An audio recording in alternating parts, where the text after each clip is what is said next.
Good morning, one and all. Thank you for coming to Unity of Port St. Lucie this morning and joining in our service. And we also thank the thousands probably tuning into YouTube to join us this morning as well. So let's begin our service with our opening tune, One Light.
We have a very special service this morning.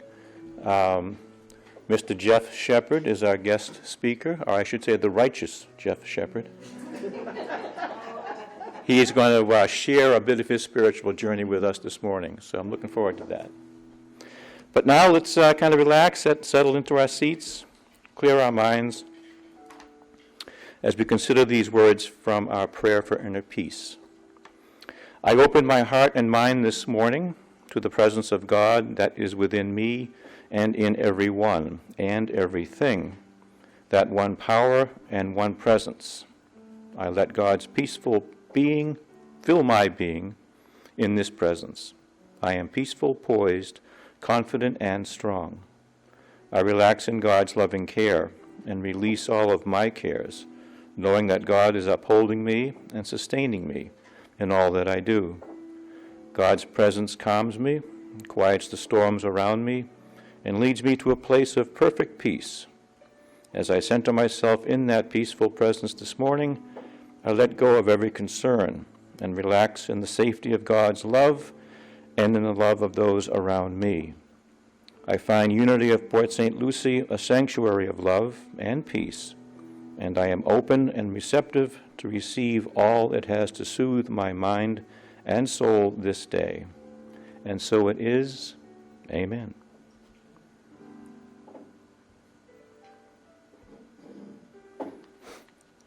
If you would join with me on our statement of faith, there is only one power and one presence in my life and in the universe, God the good, omniscience, omnipresence, and omnipotence. And our core values, who are we? Unity of Port St. Lucie encourages diversity and embraces the harmonious and creative pursuits of truth and knowledge in a safe environment to achieve balance and wholeness in the world. Well, here we are, meet and greet, but we can't really greet and meet, so wave.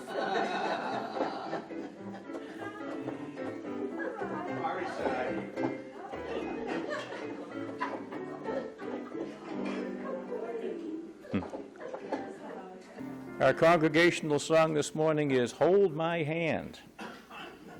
If you would stand and tune it in.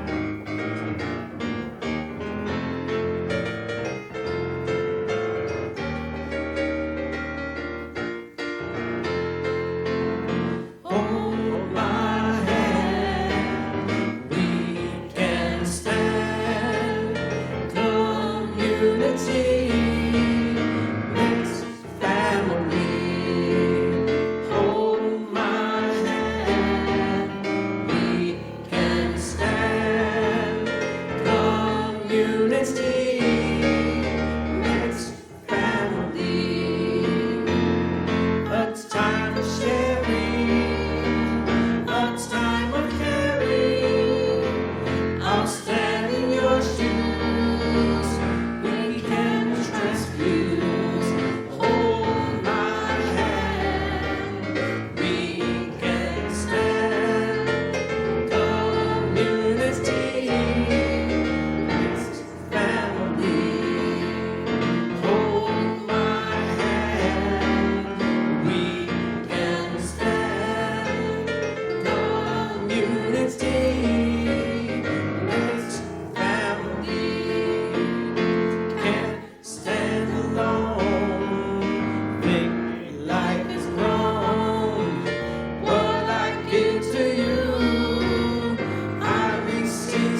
Thank you. This morning, our daily word will be read by Monica Quinn. Good morning. Good morning. The light of God surrounds me. When darkness casts shadows in my life or in the life of someone I care about, I call upon the divine light that lives within me and expresses as me. Just as the light of the sun illuminates the sky, the light of God illuminates my mind, brightens my soul, and warms my heart. Even during life's darkest moments, the light of God is always shining within me, just as it shines within all people. Basking in this light, I find the strength and power to lift myself up. Through acts of service and loving kindness, I can be the light that helps guide others through any darkness they may be facing. Every smile, every kind word, thoughtful deed, or offer of help has the potential to brighten someone's day.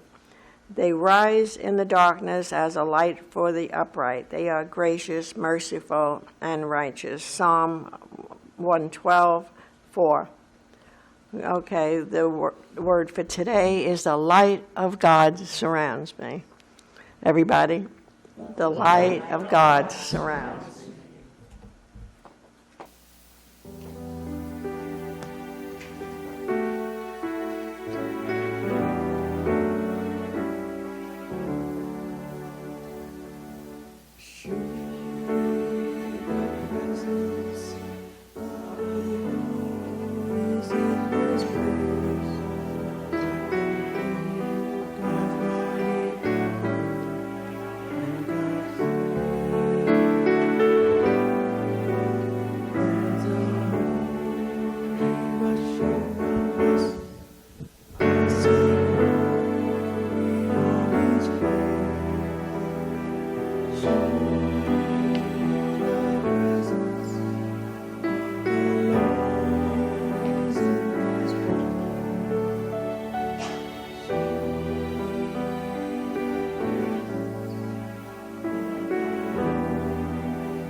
As we enter our meditation today, let us take a deep breath. Hold for a count of 3. As we release this breath, we let go of any worldly concerns or worries. And we recall what it felt like when we sing together the song, I'm Not Standing Alone. We are comforted by these lyrics, yes. But as we sing each chorus, we also feel more powerful, more aware of the support, not only of those around us in this existence, but of the Creator. The chorus of this song says, I'm not standing alone. I have what I need. I'm not working alone. Dreams are reality. Our first unity principle states that God is all. God is everything. Therefore, we are expressions of God in this existence. Our dreams become our reality. We are co-creators with God. What we think, say, and do shapes our world.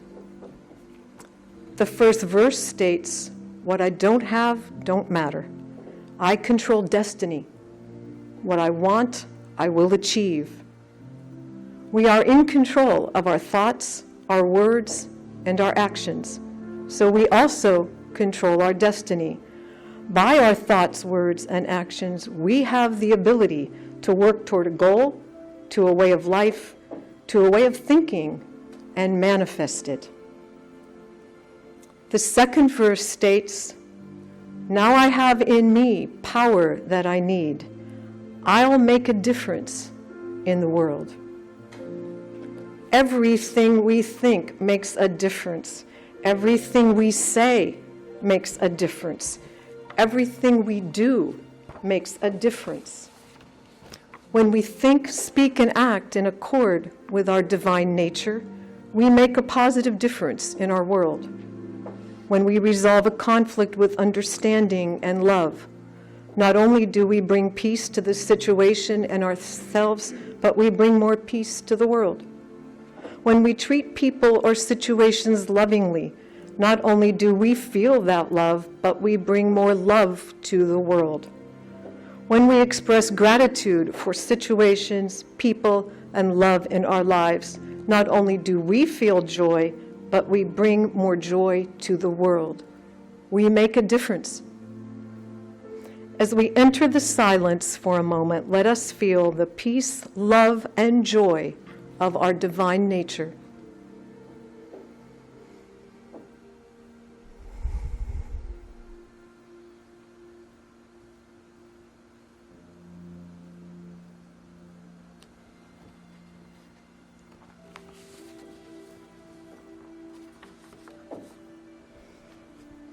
As we gently return to the room, we give thanks for the music which lifts us up. We give thanks for the people in this room who love us and support us. And we give thanks to the Creator of all that is for this existence and for this opportunity to choose and create who we are and the life we lead. I'm not standing alone. I have what I need. I'm not working alone. Dreams are reality. And so it is, and so we let it be. Amen.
It's pretty bad when you get to do your own intro music, but it's all right, though.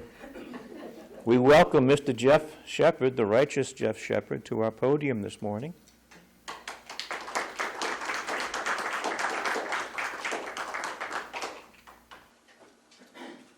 Thank you. You're welcome. Do you want me to do the clicker, or do you want to do that? I'm going to try it. Excuse me.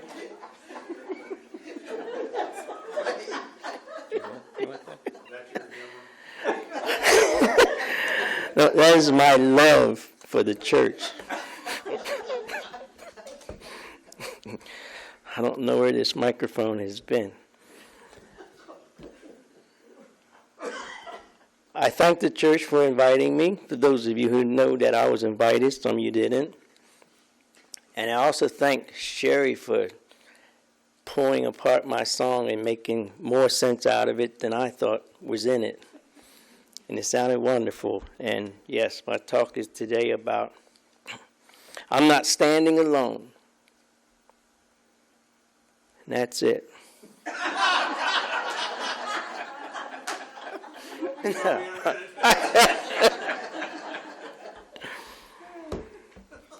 All right, it reminds me of when I was in third grade, standing. And a teacher walked into the room for the first time and said, if there's anybody here that's dumb, I need you to please stand now at this time. Everybody looked around. No one stood up. So the teacher said it again. If there's anyone dumb in this class, please stand up now. So I stood up. And the teacher said, well, why do you think you're dumb?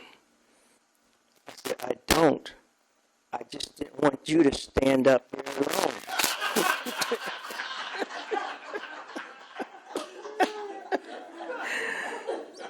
So, support is not always seen. Like when you're sitting in a chair, these legs in the chair are supporting you. You don't really notice them, but if they're gone, you're going to notice. And if there's one that's weak, it can make you fall. It may be the weak leg, or you may need to lose a little bit of weight or something. It could go either way. So anyway, I like to relate my talk to the Bible as well as to the Fillmores. I found something very interesting about them. But first, I want to take you to the book of John, chapter 16, verse 32. It says, "A time is coming, and in fact has come, when you will be scattered, each to your own home. You will leave me alone, yet I am not alone, for my Father is with me." And obviously that's saying God is with you everywhere, all the times, no matter what you're doing. And family is one of the most important things for support. Just like this church right here, I've been in many, many different churches, and this is the most family felt, warm love that I have felt in any other church. I've gotten to know most of the people here.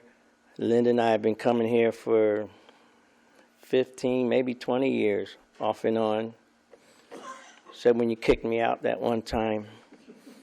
No, I wasn't kicked out. I had a job that took us away. And then Unity found somebody else. So anyway, I wanted to thank the church family. And now I want to talk a little bit about my family and where I come from. Because if you don't know where you come from, you don't know where you're going. And I told my dad I was going to talk a little bit about the family. He got a little nervous. He said, "Jeff, you're not going to talk about the toilet paper, are you?" I said, "No, Pop. I'm not going to talk about the toilet paper. Anybody want to hear the toilet paper story, though, you can go online, the Shepherd and Green, www.shepherdandgreen.com, and you go on the page that says Jeff, and there's a little movie there that says Dad's 80th toilet paper, and you'll see the toilet paper story. Then my brother, the names have been changed to protect the innocent. We'll just call him Paul. He got a little nervous because a lot of family stories there. So there's a story about the string, but I don't have that on film, so that's for a whole nother talk. I'm just leave it at that. That's a cliffhanger. All right, I was born in Philadelphia, Pennsylvania. Some people know this story and some people don't. There was a seed planted. I call it planting a seed when someone is born or you're just teaching someone. And one of my favorite seed planters, names have been changed, protect the innocent, is my brother Paul. He planted lots and lots of seeds. I thought some of them were going to be coming here today. I don't see them, and we all know when you plant a seed and you wait for that flower to grow and blossom, sometimes there's weeds in there that attack the plant and get in the way. You got to pull your weeds out so that the plant can survive and thrive.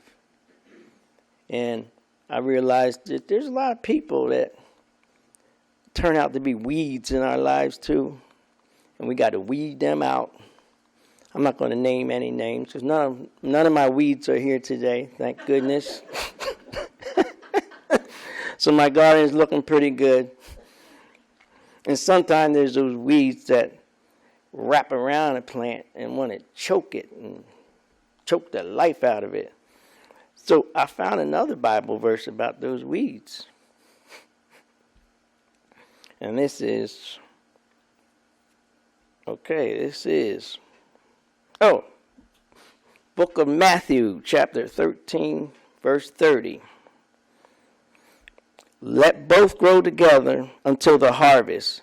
At that time, I will tell the harvester, first collect the weeds, and tie them in bundles to be burned.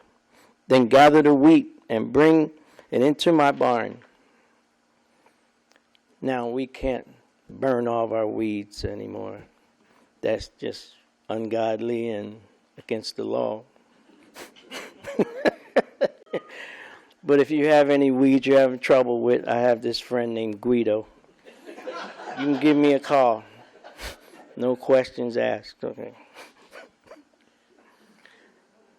So as I was saying, I was born October 25th, 1957, as Jeffrey Robert Jones in North Philadelphia.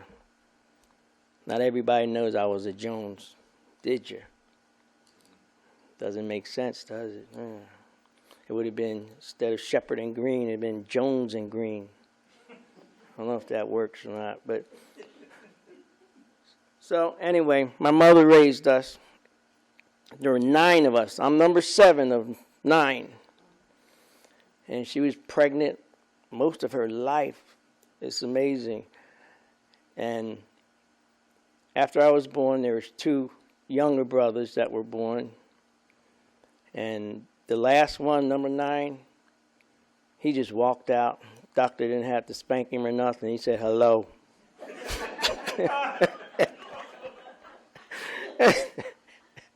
And life moved on.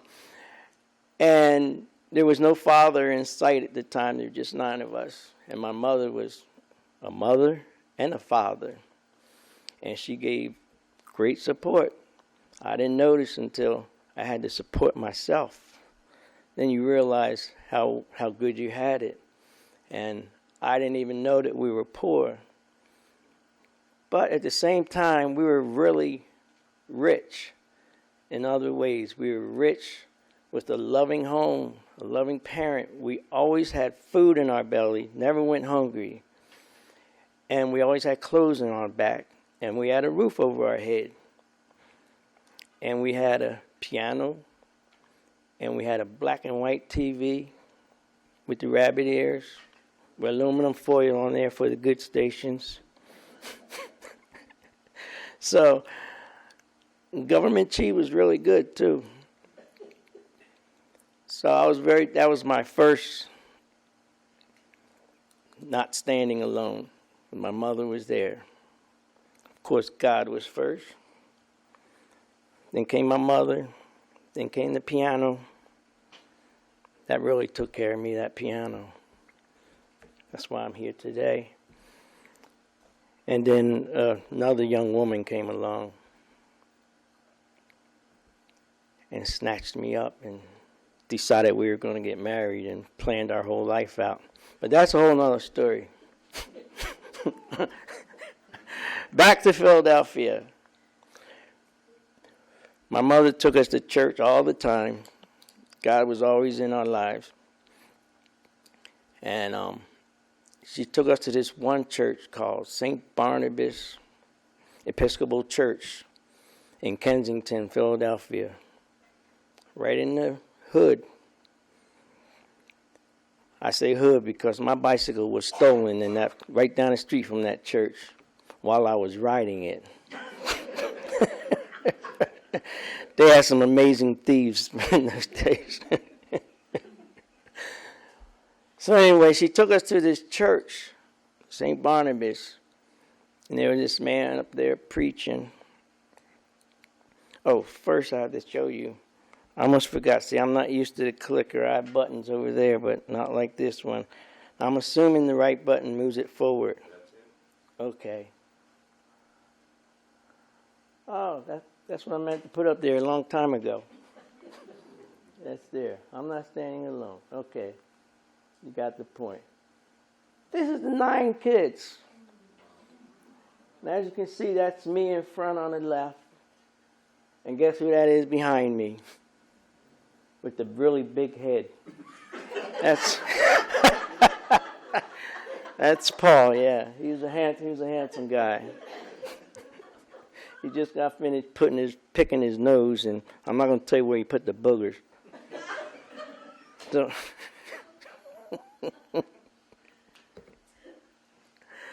so on Sunday we went to a different church, St. Barnabas, Third and Dauphin, like I said.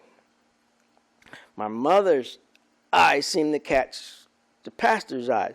Now, some of the facts to these stories, as my family will probably fact check and send me email and say, Jeff, you got this wrong. Well, correct me if I'm wrong, anyone. I don't care. Our family comes from those days where, you speak when you're spoken to and you just don't say nothing, and there's a lot of family secrets. There's things I don't know, but I'm just going to tell you what I know and move it along quickly because I don't want to keep you here till next week. I'm used to being able to run to the restroom while the message is being told, and now I can't. So, I'm not going to be real long. So, my mother's eyes met that minister's eyes, and there was something going on there. I don't know what it was, but there were sparks or something, and I didn't understand. I was very young.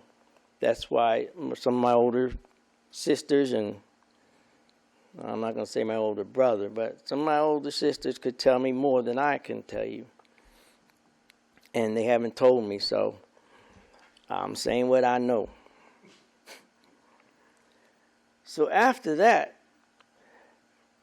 my mother and this, I call him a crazy man because he did some crazy things in his life.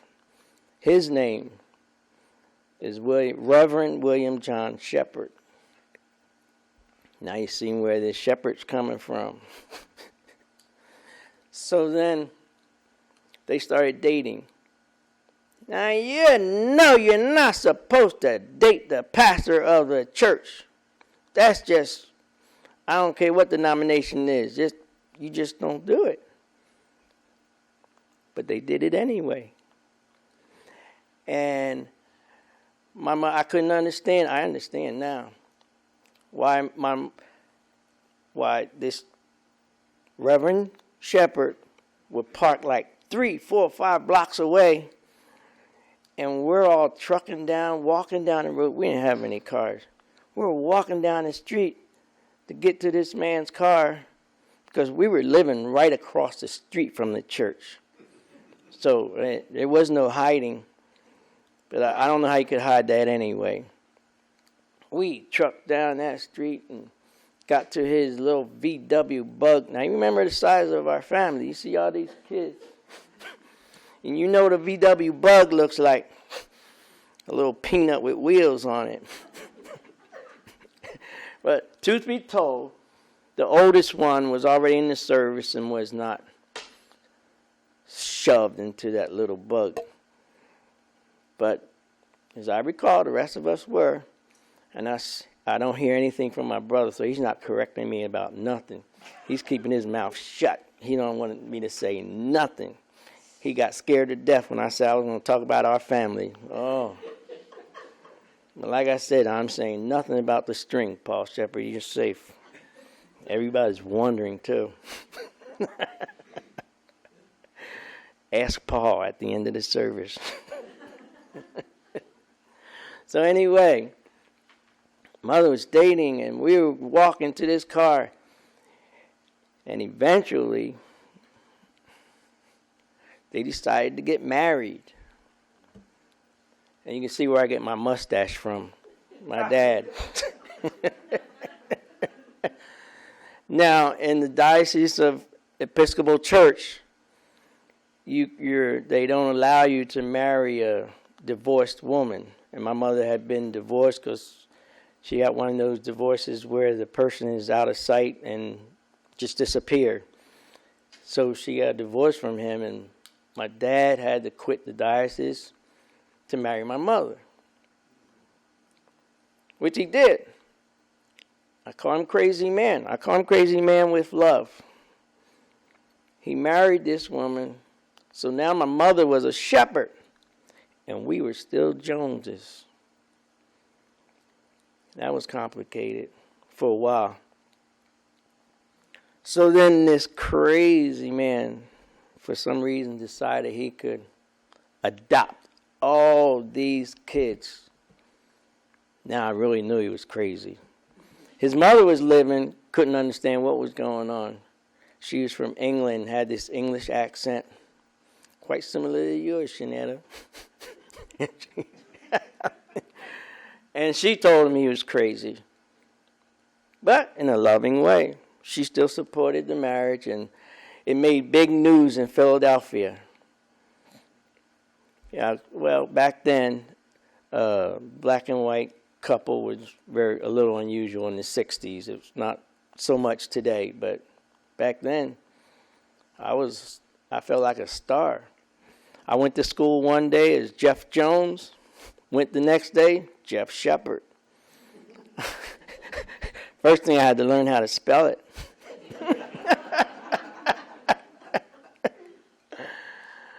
And we were still writing in cursive back then. So then we still called the man Father Shepherd. Father Shepherd. That's what we knew him for years. So then my mother said, "You can no longer call him Father Shepherd." I said, "What will we call him?" "I don't care. You call him Dad, Pop, Father, anything." So we stuck with Pop. But still, every now and then, one of those Father Shepherds fell out. So he charged us $0.25 every time we said Father Shepherd. Oh, that was great. And, of course, we were in his church every day, in the choir. We were acolytes. One of the things we used to do, it didn't last very long, but when my father went to the pulpit to preach, all the choirs, we would sit there, put our heads down like we were praying. Paul laughing because he knows that's what we did. And one day my father got fed up. His back was to the choir, so he couldn't really see us. But somebody must have told on us. Somebody must have snitched on us. My father stopped in the middle of his sermon. "Excuse me. Will the choir please wake up?" I said, "Oh." My mother had one of those looks that she didn't have to say a word, and she said a mouthful. You knew what was happening when we got home. Stopped our praying. We started to pray with our eyes open after that.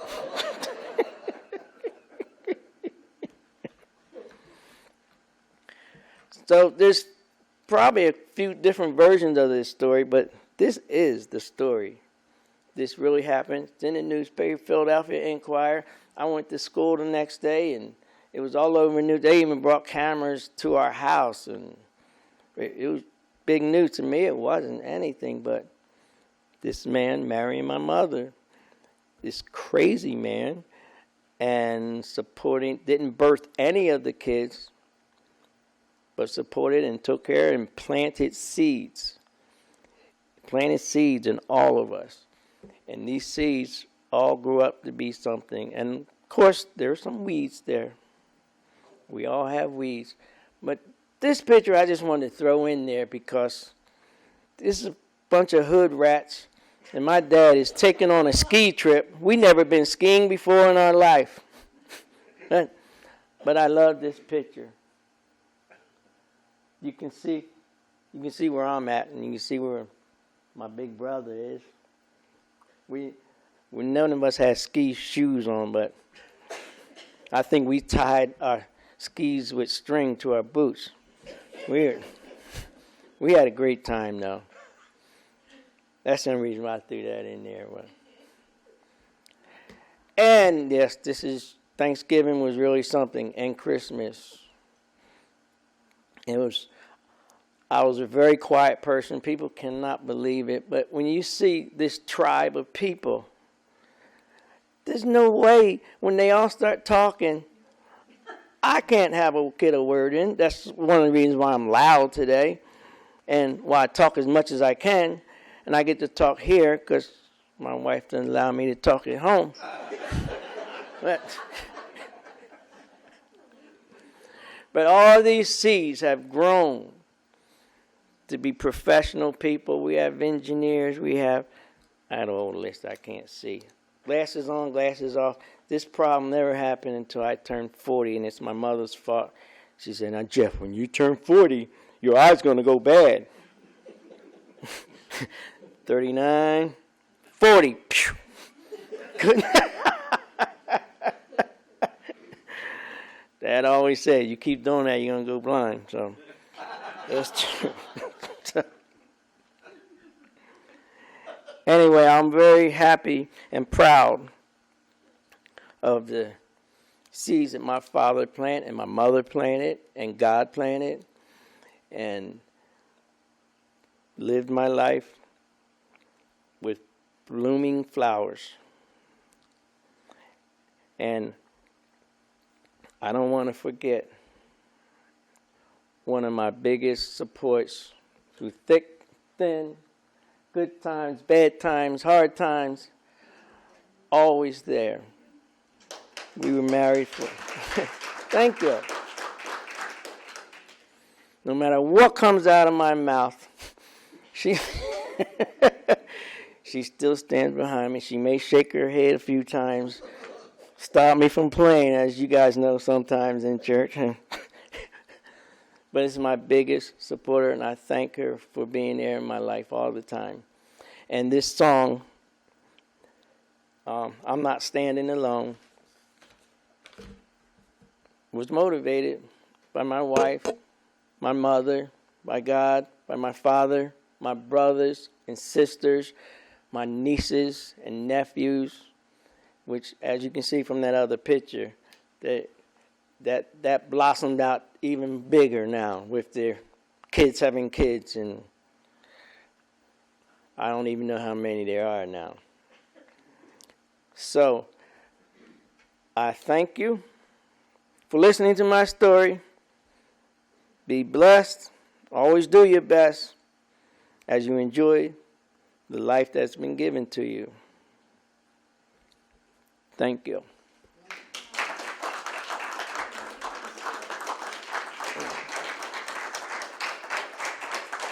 Oh, yeah. Thank you, Jeff.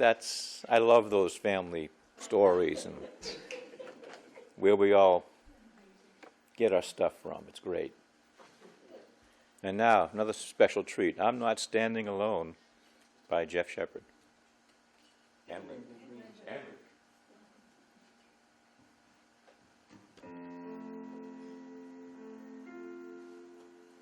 And when we get to the final chorus, I would like everyone to sing it with me. You've heard it a whole bunch of times today. So if you can find it on the slide where Sherry had it up, those are the words. Get past all those rugrats, you know.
Thank you.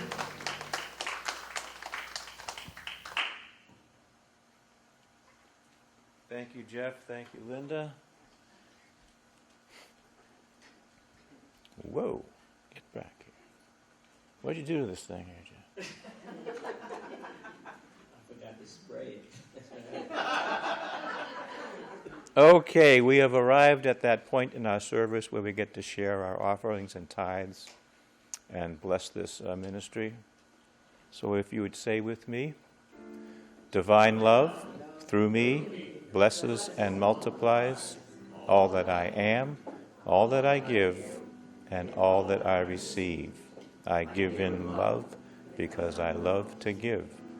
The collection plates are back at the rear of the church. Prayer chaplain today is Linda Woodcox, even though it says not Linda Woodcox, but that's okay. That's okay. All is in divine order. Prayer circle on Thursdays between 11 and 11:30.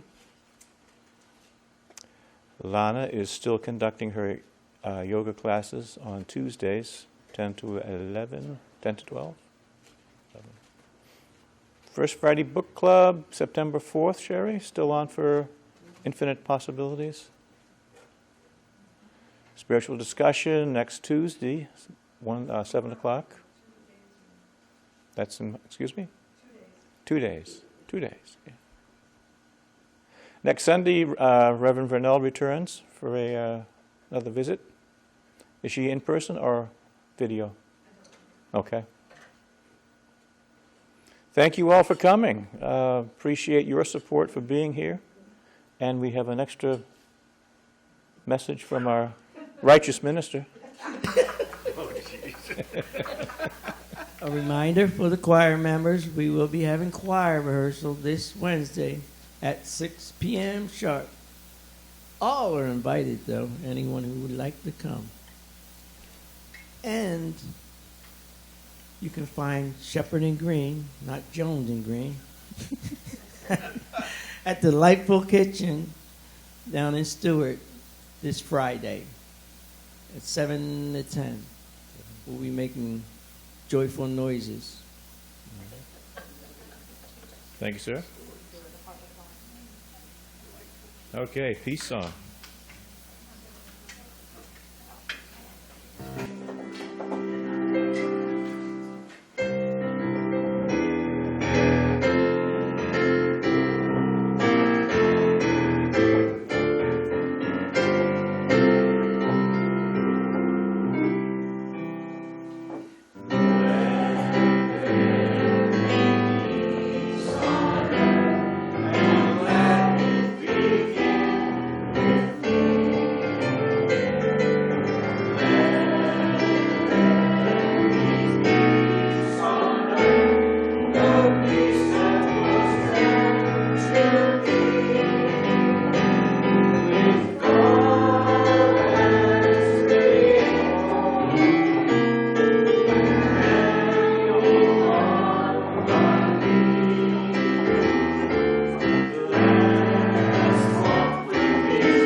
Prayer for protection. The light of God surrounds us.